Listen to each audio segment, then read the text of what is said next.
Hey guys, today in this video we are going to be showing you how to turn your bike to sound like a motorbike. Here we go. Okay, so first you're going to need a bottle that's crunched up.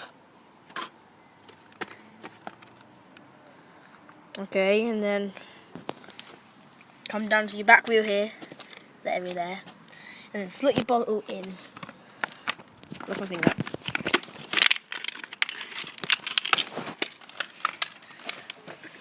And voila, you've done it. So, and then this is what it looks like when it's been ridden. That failed. Come on, push.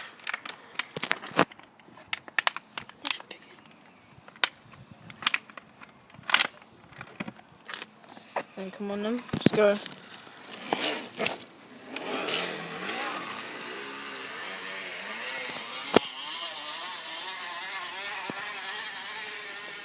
So yeah, and that's what your bike should sound like when it's done. So yeah, I'm gonna wrap it up there guys and see you in the next one.